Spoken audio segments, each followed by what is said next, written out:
नमस्कार दोस्तों, आज का ये वीडियो खास है। खास मेरे लिए भी और खास आपके लिए भी, क्योंकि अब तक जितने भी वीडियो मैंने बनाए हैं बीते 2 महीने में, जब से मैंने YouTube शुरू किया है, मेरा फोकस मजदूरों की त्रासदी, मजदूरों की मुश्किलें, मजदूरों के लिए बदइंतजामी, मजदूरों के लिए सरकार के दावे और उन दावों की हकीकत, और इसके अलावा जो कुछ भी कोरोना काल में राजनीति होती रही, चाहे योगी वर्सेस प्रियंका गांधी हो, चाहे मोदी वर्सेस राहुल हो, चाहे अलग अलग राज्यों के दावे और वहां की जमीनी हकीकत हो, मैं इसके इर्द गिर्द रहा। लेकिन आज के इस वीडियो की किरदार यूपी की एक महिला टीचर है। तो आपको लग सकता है, बहुत सारे लोगों को लग सकता है कि ऐसा कौन सा मामला है, ये लोकल मामला है, यूपी के अखबारों में छपा है, तो इस पर आपको वीडियो बनाने की जरूरत क्या है। और वो भी जब कल से लेकर आज सुबह तक बहुत सारी जानकारियां लोगों के पास पहुंच चुकी होगी। लेकिन नहीं, मुझे लगा कि जरूरत है इस पर वीडियो बनाना और अपनी बात कहना, क्योंकि सवाल एक टीचर का नहीं है। अब आप अंदाजा लगा रहे होंगे कि मैं किसकी बात कर रहा हूं। मैं बात कर रहा हूं उत्तर प्रदेश की एक ऐसी टीचर का जिसका नाम कल से लगातार सोशल मीडिया में, वेबसाइट्स पर और अखबारों में है। उस टीचर का नाम अनामिका शुक्ला है। अगर उसके 3 नाम आ रहे हैं तो उसके हिसाब से आप कहें कि अनामिका शुक्ला उर्फ अनामिका सिंह उर्फ प्रिया है। इन तीन नामों के बीच एक महिला टीचर, एक किरदार है। लेकिन मेरी दिलचस्पी यह है कि इस महिला किरदार के पीछे कौन लोग हैं, और ये जो महिला किरदार का जो कारनामा है, वो कारनामा क्या सिर्फ इस महिला और इसके साथ के 1-2 लोगों तक सीमित है, या इसका कहीं कनेक्शन है, कोई चेन है, कोई तंत्र है। अब आप जान चुके होंगे कि कहानी क्या है। कहानी वही है जो मैंने 30 साल की पत्रकारिता में मैंने नहीं सुना था, ऐसी कहानी या ऐसा फर्जीवाड़ा, कि यूपी में अनामिका शुक्ला नाम की एक महिला, जो बाद में अपना नाम प्रिया बता रही है, कुछ जगह उसको अनामिका सिंह बताया जा रहा है, वो 25 स्कूलों में, 25 सरकारी स्कूलों में, 25 जिले के 25 सरकारी स्कूलों में, बार बार 25 रिपीट कर दे रहा हूं, एक साथ नौकरी कर रही थी। और वो करीब 13 से 14-15 महीने से नौकरी कर रही थी, और हर जगह से वो सैलरी ले रही थी। कहा जा रहा है कि उसने करीब 1 करोड़ के आसपास सैलरी उठाई है, क्योंकि उसकी सैलरी 28 से 30 हजार थे, जो सरकार का मानदेय था उसके मुताबिक। क्या यह मुमकिन है आज के दौर में कि कोई एक महिला या एक टीचर एक साथ 25 जिलों में नौकरी कर रही हो, और उसके बाद वो पकड़ी जाए तब तक 13, 14, 15 महीने हो जाए, और जब पकड़ी जाए तब तक 1 करोड़ रुपए सैलरी के तौर पर वो उठा चुकी हो। तो मैं जब से कल से मैंने खबर सुनी, तब से मेरे भीतर जिज्ञासा थी कि ये कैसे हो सकता है, और मैं इंतजार कर रहा था कि कुछ और जानकारियां आए तो मैं आपसे अपनी बात शेयर करूं। और कुछ जानकारी देखी, मैंने पढ़ी कुछ अखबारों में, कुछ और जानकारी, तो मुझे लगा कि ये बात कही जानी चाहिए। क्योंकि सवाल जो मैंने कहा कि अनामिका शुक्ला, अनामिका सिंह या प्रिया की नहीं है, सवाल पूरे सिस्टम का है, पूरे शिक्षा तंत्र का है। कहीं ये कोई माफिया तंत्र तो नहीं काम कर रहा है, और नहीं कर रहा है तो इतनी बड़ी नाकामी कैसे है कि कोई महिला टीचर 25 जिलों में 13, 14, 15 महीने तक नौकरी कैसे करती रह सकती है। तो यही सवाल है। वो जब आधार कार्ड है, जब वोटर कार्ड है, जब तमाम तरह की मैपिंग हो रही है, जब योगी आदित्यनाथ कह रहे हैं कि जो प्रवासी मजदूर गए हैं 25-24 लाख, उनमें से 20 लाख की मैपिंग हो गई, तो जब प्रवासी मजदूरों की मैपिंग हो रही है और ये मैपिंग से बाहर थी 13 महीने तक, पकड़ी गई 13 महीने बाद, ये कैसे मुमकिन है। और अगर ये मुमकिन है तो मैं ये मानने को तैयार नहीं हूं कि इसके पीछे से अनामिका शुक्ला या 1-2 छिटपुट ऐसे प्यादे हैं। कुछ कहानी है। कहानी क्या है बताते हुए, और उसके बाद आज के वीडियो में मेरे सिर्फ सवाल है, 12 से 15 सवाल हैं। उन सवालों के जवाब में ही पता चलेगा, अगर उन सवालों का जवाब मिलेगा तो पता चलेगा कि कौन सा तंत्र था कि एक टीचर 25 जिलों में नौकरी करते हुए 14 महीने गुजार कर 1 करोड़ रुपए वेतन के तौर पर उठा लेती है। पहले जिनको नहीं पता है वो जान ले कि पकड़ी कैसे गई। इसका नाम अनामिका शुक्ला है। पकड़ी ऐसे गई कि पता चला कि कासगंज के कस्तूरबा गांधी आवासीय विद्यालय में, फरीदपुर में ये नौकरी करती थी। नौकरी एक जगह की बात है, नौकरी तो इसने जो जानकारी है कि सहारनपुर, बागपत, अंबेडकर नगर, प्रयागराज, अमेठी, बनारस, रायबरेली, अलीगढ़, सब जगह नौकरी कर रही थी। खैर, उसके बाद रोल नंबर से इसका सत्यापन होता रहा। जो इसका कागज था, शैक्षणिक दस्तावेज, उसमें तस्वीर धुंधली थी, इसलिए कहा जा रहा है कि अधिकारी समझ नहीं पाए और उसके बाद नौकरी करती रही। शिक्षिका के फर्जीवाड़े का खुलासा मैनुअल रूप से नहीं हुआ। फर्जीवाड़ा तब सामने आया जब मानव संपदा पोर्टल पर शिक्षकों की आईडी फीडिंग का काम शुरू हुआ। यह अमर उजाला की खबर बता रहा हूं आपको। इसके बाद मेरे सवाल है, ध्यान रखिएगा, क्योंकि यह जिज्ञासा आपको भी हो रही होगी। जहां नौकरी मिलना मुश्किल है वहां ऐसी नौकरी किसी को ऊपर वाला मेहरबान था, कौन मेहरबान था पता नहीं। और मैं उम्मीद करूंगा कि सरकार इसकी जांच करके तह तक जाएगी, उस ऊपर वाले तक या उस चेन तक। खैर, तो फीडिंग का काम शुरू हुआ। उसमें पाया गया कि एक ही नाम अनामिका शुक्ला से 25 जिलों में शिक्षिकाएं नौकरी कर रही हैं और उन सबकी आईडी एक ही है। जब पोर्टल पर यह मामला स्पष्ट हुआ तो जांच शुरू हुई। 2 दिन पहले ही लखनऊ के परियोजना निदेशक ने बीएसए, जो कासगंज की बेसिक शिक्षा अधिकारी अंजलि अग्रवाल को जानकारी दी और कहा कि अनामिका शुक्ला नाम से नौकरी कर रही टीचर की जांच की जाए। और उसके बाद उन्होंने, जो अंजलि अग्रवाल है, उन्होंने जांच शुरू की, उनके दस्तावेजों का मिलान किया तो सभी दस्तावेजों में उनकी तस्वीर धुंधली थी। अब बताइए, धुंधली तस्वीर के बूते कोई महिला 25 जिले में नौकरी कर रही है? ये आज के दौर में हो क्या रहा है यूपी में? उसके बाद शैक्षिक दस्तावेज और अन्य पहचानों पर लगे फोटो से स्पष्ट साफ मिलान नहीं हो रहा था, स्पष्ट मिलान नहीं हो रहा था। और जबकि अनामिका शुक्ला के नाम से दस्तावेज असली थे। तब उन्होंने, किरण अग्रवाल ने इस लेडी को, टीचर को कॉल करके बुलाया अपने दफ्तर में और उसके बाद उनसे 4 जून को नोटिस भेजकर उनसे जवाब मांगा। और जब जवाब देने के लिए वहां गई बीएसए के कार्यालय में, बेसिक शिक्षा अधिकारी के कार्यालय में, और पूछताछ के दौरान उसके बाद शक हुआ, उन्होंने पुलिस को बुलाया और पुलिस ने इन्हें, जो मैडम है टीचर अनामिका शुक्ला उर्फ अनामिका सिंह उर्फ प्रिया, इनको गिरफ्तार किया। गिरफ्तारी के दौरान पूछताछ में इसने अपना नाम अलग अलग तरह से बताया, पुलिस को गुमराह करती रही घंटों। पहले उसने अनामिका सिंह पिता राजेश बताया, फिर पूछताछ के बाद उसने अनामिका शुक्ला बताया, फिर पूछताछ में उसने कहा कि अब मेरा नाम प्रिया है, पिता का नाम महिपाल सिंह है, निवासी नई बस्ती कायमगंज फर्रुखाबाद। इस तरह से अंत में पहुंचे कि ये तो प्रिया है। तो मतलब अनामिका शुक्ला प्रिया निकली। नौकरी अनामिका शुक्ला के नाम से कर रही थी, 25 जिलों में कर रही थी, 13 महीने से। कहा जा रहा सैलरी उठा ली 1 करोड़, सैलरी इनकी थी 30 लाख। अब जो सवाल है उन सवालों के इर्द गिर्द मैं रहता हूं ताकि आप अंदाजा लगाइए कि कितनी बड़ी बात है। मैंने तो आज तक नहीं सुना था 30 साल के अपने पत्रकारिता के करियर में कि कोई एक आदमी 25 जगह नौकरी, ये सर्वव्यापी थी क्या? भगवान है खुदा कि एक जगह नौकरी करने में आपको अटेंडेंस लगाना पड़ता है और अब 25 जगह है। तो पूरा सिस्टम क्या कर रहा था? और पूरे सिस्टम ने कैसे, पूरा सिस्टम सोया रहा कि 13 महीने या 12 महीने तक कोई महिला टीचर ऐसे चकमा देती रही? तो ये तो जानकारी है। उसके बाद कुछ सवाल और कुछ आपको दिलचस्प तथ्य बताऊंगा यूपी के बारे में। मेरे सिर्फ सवाल हैं। अभी ये कहा गया कि जो यूपी के जो शिक्षा मंत्री हैं सतीश द्विवेदी जी ने, उन्होंने बयान दिया है कि किसी को बख्शा नहीं जाएगा, किसी को छोड़ा नहीं जाएगा, जांच होगी और जांच की 3 सदस्यीय जांच समिति गठित कर दी गई है और इसके सारे दस्तावेजों की जांच हो रही है कि कैसे ये अलग अलग जगह ये नौकरी कर रही थी। बागपत में भी अनामिका शुक्ला के नाम से पता चला, एक मुकदमा है, विभाग ने पाया कि वो सेम अनामिका शुक्ला है। ये भी पता चला कि सहारनपुर में ये नौकरी कर रही थी। ये भी पता चला कि अंबेडकर नगर में भी इनको कोई नोटिस दिया गया।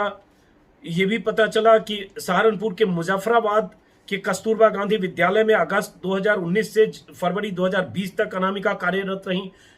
बागपत में अनामिका नाम की शिक्षिका ने मार्च माह में त्यागपत्र दे दिया था। अब वहां भी मुकदमा दर्ज कराने की तैयारी चल रही है। अनामिका शुक्ला प्रयागराज के सोराव तहसील में भी तैनात थी। तो ये क्या है अनामिका शुक्ला की पहेली? ये कौन है अनामिका शुक्ला भाई? बहुत करिश्माई है क्या? और ये एक है क्या, या इसके पीछे पूरा तंत्र है क्या? तो ये अभी पता चलना बाकी। अब मैं सवाल पे आता हूं।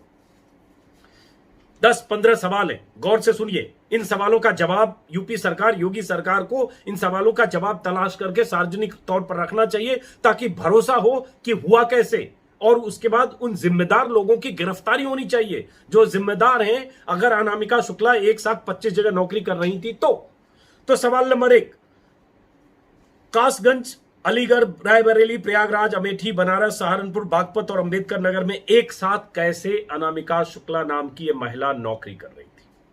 सवाल नंबर 2, कहा जा रहा है कि फोटो आईडी में फोटो साफ नहीं है। यह कैसे मुमकिन है कि बगैर साफ फोटो आईडी के धुंधली तस्वीर के आधार पर किसी को नौकरी मिली और वो 13 महीने से नौकरी करती रही। सवाल नंबर 3, अब कहा जा रहा है उसका नाम प्रिया है। तो अगर उसका नाम प्रिया है तो अनामिका शुक्ला के नाम से उसका दस्तावेज और शैक्षणिक कागज पत्र कैसे था और कैसे नौकरी मिली, और इतनी जगह नौकरी मिली। नौकरी मिलना एक जगह बहुत मुश्किल है, इनको इतनी जगह कैसे मिली। सवाल नंबर 4, 1 साल से 25 स्कूलों में कैसी नौकरी करती रही, वही मैं पूछ चुका हूं। 25 स्कूलों से कैसे सैलरी उठाती रही।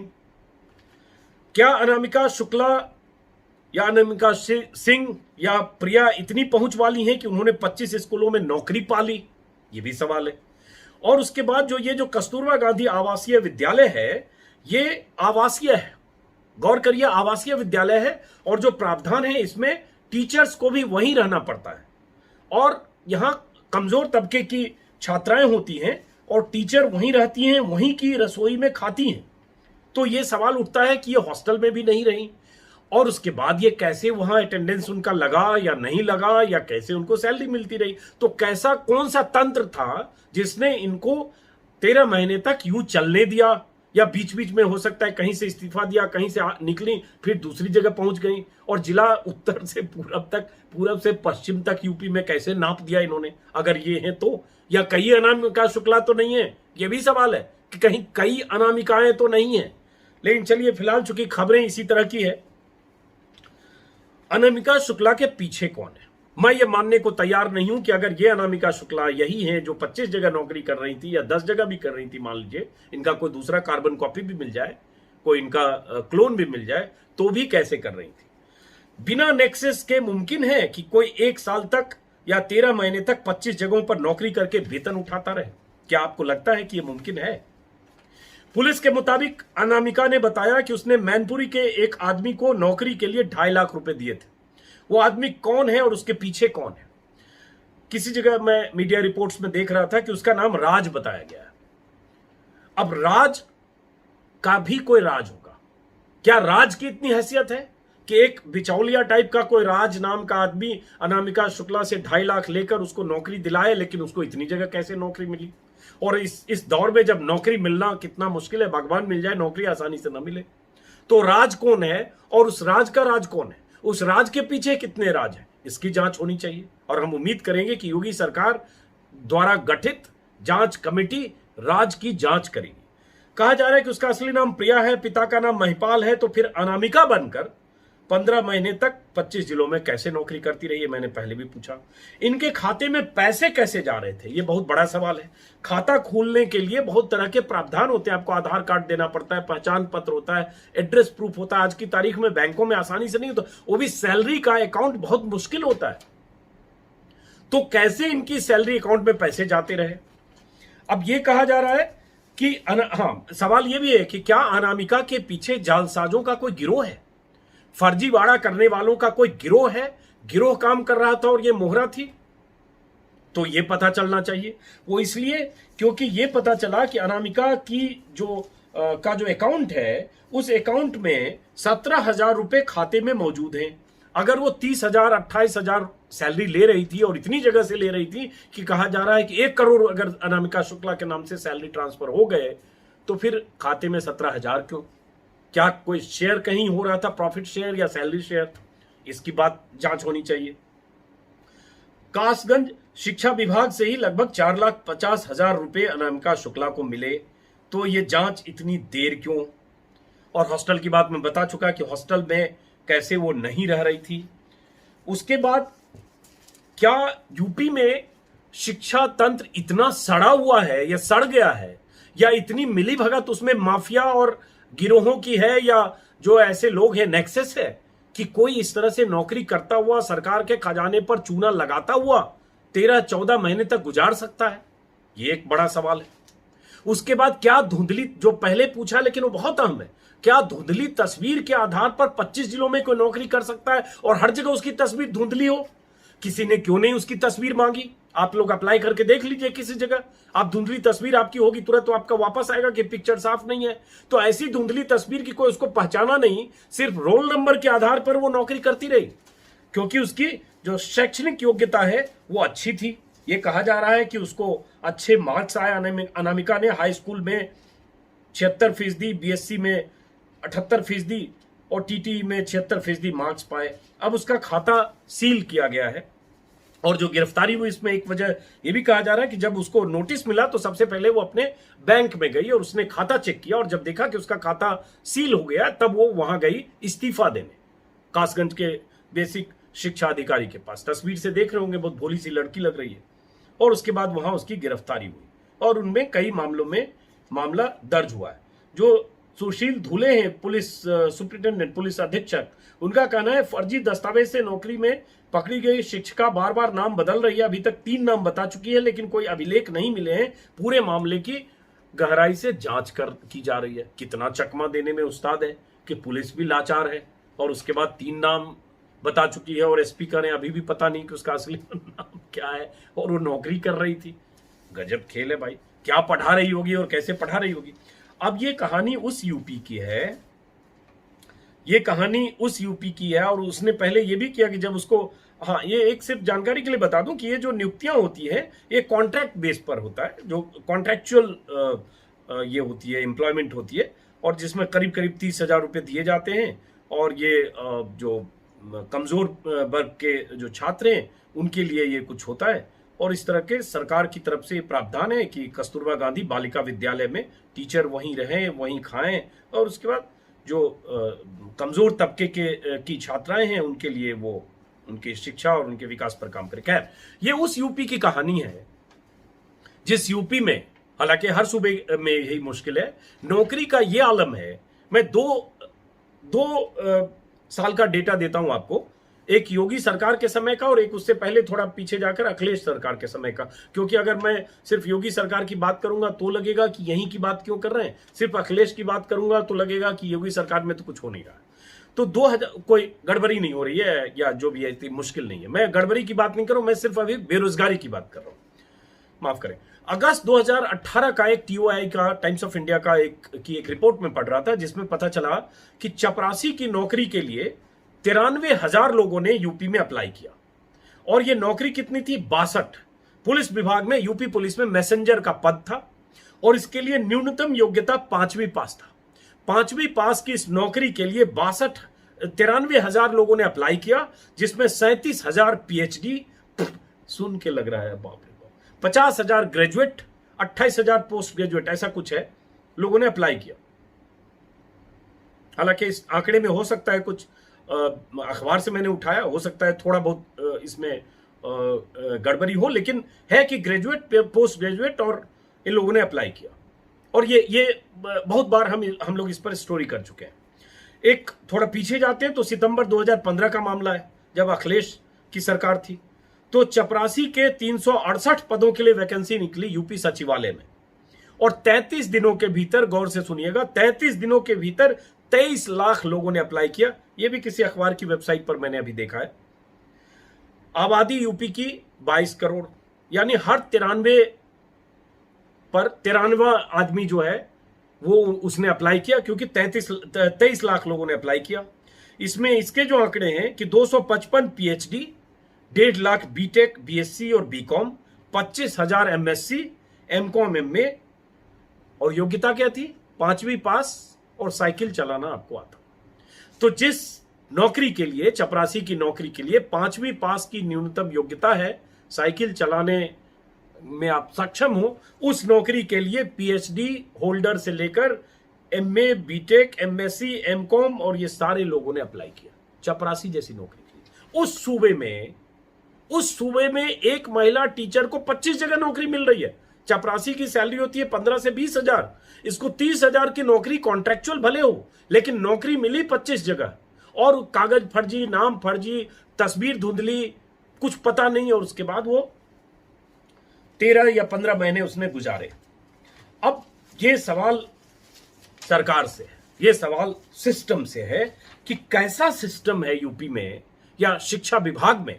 आज भले शिक्षा मंत्री कह रहे हो कि किसी को बख्शा नहीं जाएगा, और ये जांच के आदेश भी सरकारी स्तर पर दिए गए, ये मैं मानता हूं, ये सच है। लेकिन तब जब वो डेटा में पता चला कि एक ही नाम से 25 जिले में है और उसके बाद सब शक हुआ कि इनकी तस्वीर साफ नहीं है, कुछ गड़बड़ी है, और तब जो मैं शुरू में आपको बताया, तो सवाल उठता है कि कई अनामिकाएं तो नहीं है, सवाल उठता है इसकी चेन क्या है, सवाल उठता है राज का राज क्या है, सवाल उठता है अनामिका के पीछे कौन लोग हैं, सवाल उठता है कि शिक्षा विभाग में जहां 25 जगह अगर नौकरी कर रही है, 25 जगह की प्रिंसिपल, 25 जगह जहां सैलरी उठा रही थी, उसके पीछे का सिस्टम, प्रिंसिपल के ऊपर के लोग, क्या एक अनामिका शुक्ला ने 25 जिलों को मैनेज किया? देखने से नहीं लग रहा, सुनकर समझकर भी नहीं लग रहा। तो ये कौन मैनेज कर रहा था और इसके पीछे की क्या कहानी है? और क्या ऐसा और कुछ बहुत कुछ चल रहा है शिक्षा विभाग में जिसके बारे में आपको अंदाजा नहीं है? पहले हमने बहुत तरह के की कहानियां देखी थी। मिड डे मील की एक कहानी आई थी कि वहां नमक रोटी खिलाया जा रहा था, 1 साल पहले की का वीडियो वायरल हुआ था। ये सब तो हम बहुत बार सुन चुके हैं। मिड डे मील में गड़बड़ियां, टीचर नहीं आती हैं या नहीं आते हैं, बिना गए अटेंडेंस लगता है, ये सारी कहानियां सुन चुके हैं। लेकिन यहां तो सब चीज साबित हो रहा है, सबूत के तौर पर, गिरफ्तारी के बाद। तो हम उम्मीद करेंगे मुख्यमंत्री योगी आदित्यनाथ से कि मेरी जितनी जिज्ञासा है उतनी आपकी भी होनी चाहिए, और होगी ही, मैं मानकर चलता हूं। लेकिन इन जिज्ञासा का समाधान जांच की शक्ल में जल्द से जल्द आए और यह पता चले कि यह सिस्टम कितना सड़ा हुआ है या नहीं है, या अनामिका शुक्ला इतनी सक्षम थी कि वो चूना लगाती रही सरकारी खजाने को, या कोई और अनामिका है, या इसके पीछे कई अनामिकाएं हैं। जो भी कहानी है, इतनी कहानियां मैंने 5-10 अखबार, वेबसाइट से जितना मेरे भीतर जितने सवाल थे, उन सवालों ने मुझे बेचैन किए रखा कि ये सवाल तो उठाना जरूरी है। खबर छप गई, लेकिन सवाल ऊपर से है, क्योंकि अनामिका शुक्ला और राज या उसकी 2 लोगों की प्यादों की गिरफ्तारी से बात नहीं होगी सर। सवाल उस सड़े हुए सिस्टम का है, जिस सिस्टम ने अनामिका शुक्ला को इतना कुछ करने दिया। और जब वो सिस्टम सड़ा हुआ है तो कैसे यकीन करें कि एक अनामिका शुक्ला ऐसा कर रही थी? कई अनामिका शुक्लाएं होंगी, कई रूप में होंगी, कई शक्ल में होंगी। हजारों ऐसी टीचर हो सकती है जो जा ही नहीं रही, अटेंडेंस उसका लग रहा है, उसको सैलरी मिल रही है, और ये सरकारी स्कूलों में धोखाधड़ी हो रही है छात्रों के नाम पे।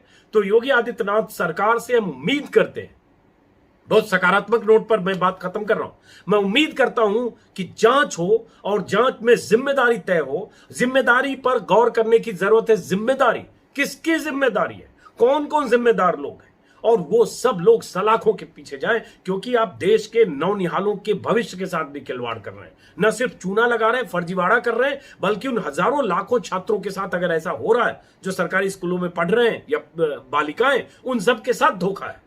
तो जनता के साथ धोखा, खजाने को चूना, नौनिहालों के साथ धोखा, और उसके बाद एक नेक्सस, इन सब का खुलासा होना बहुत जरूरी है। आप सब लोगों को यह वीडियो कैसा लगा, और इससे आपको लगेगा कि बहुत जरूरी सवाल है और ऐसे सवाल उठाए जाने जरूरी हैं।